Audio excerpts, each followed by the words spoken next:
In the world of archaeology and historical puzzles, few artifacts have puzzled experts and enthusiasts alike, quite like the Phaistos Disc.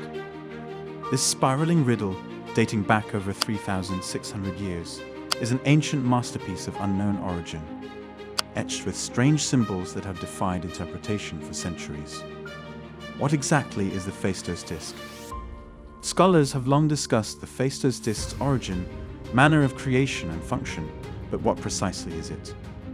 The Phaistos Disc is an ancient decorative cylinder made of burnt clay. It's around 3/4 the size of a frisbee, and since it seems to be handcrafted, the measurements vary somewhat in areas. It has a diameter of 15.8 to 16.5 centimeters and a thickness of 1.6 to 2.1 centimeters. This artifact's notoriety stems mostly from the enigmatic Phaistos Disc markings inscribed on both sides. Experts have struggled not just to comprehend their meaning, but the language in which they are written is also unknown. There are 242 hieroglyph-like pictures in all, with 45 distinct symbols, dashes, and dots. The images on the DVD include people, plants, and animals. A bell, a wandering man, and a cat head are among the most prevalent glyphs. Where did the Phaistos Disc come from? The location of the Phaistos Disc is an important clue in understanding it. It takes its name from the archaeological location where it was found in 1908. Phaistos, also spelt Phaistos, Festos, and Phaistos, was inhabited as early as 4000 BC and became an important minor metropolis. It is located around 40 miles south of Heraklion, Crete. The object was discovered in the site's old palace, which dates from about 1900 to 1700 BC. The disc has been dated between 1850 BC and 1550 BC. However, this is debatable, with some putting it somewhere in the second millennium BC. How did the Phaistos Disc come to be? The innovative ways through which the Phaistos Disc was manufactured have received a lot of attention. The markings seem to have been stamped into the clay by what most consider to be metal dyes before being baked at a very high temperature. This alone distinguishes the disc, leading to its designation as the earliest known form of movable type. In other words, it was made using movable components, maybe metal seals or stumps, to duplicate the symbols. Not only had this approach never been employed consciously before, but the next time it was observed utilized in this manner was by Gutenberg in 1450 AD. Producing metal dyes for only one disc would have also been time-consuming. This has led to conjecture that further discs were manufactured using the same stumps. Some even believe it was mass-produced.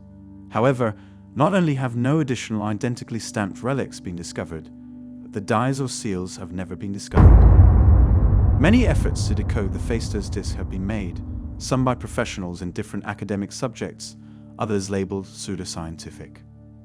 Linguists have tried to fit the Phaistos Disc symbols into every known writing system, but have yet to find a satisfactory solution. There is even disagreement on the way it should be interpreted.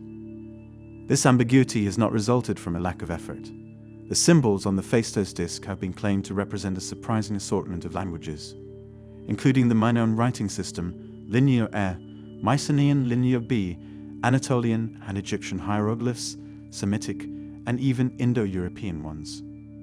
It has most usually been likened to ancient Greek dialects, with many ideas in this line proposed by Florence Stowell, Jean Fauconneau, and Stephen R. Fisher.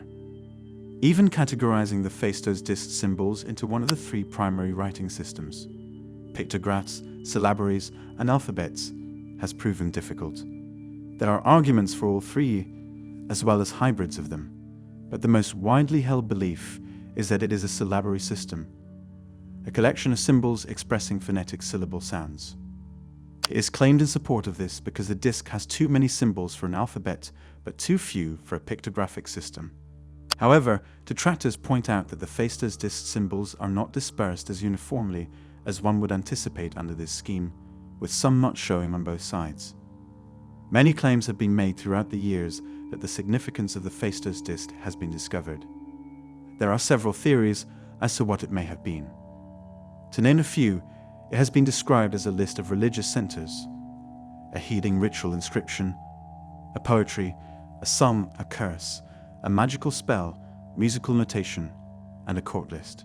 Christian and Barbara Joy O'Brien, who regarded the disc as a connection between Cretan and Sumerian civilizations, proposed in their 1985 book, The Genius of the Few, that the symbol spelled out an ancient nursery tale. Dr. Gareth Owens of the Technological Educational Institute of Crete claimed to have interpreted it as a supplication to the Minoan soil goddess, Aphaia, in 2017. Sylvia Ferrara, writing in 2022, likened it to the ancient Egyptian board game Men, which was played on round tablets. If you've enjoyed this adventure as much as we have, don't forget to like, share, and subscribe to our channel for more captivating explorations of the past.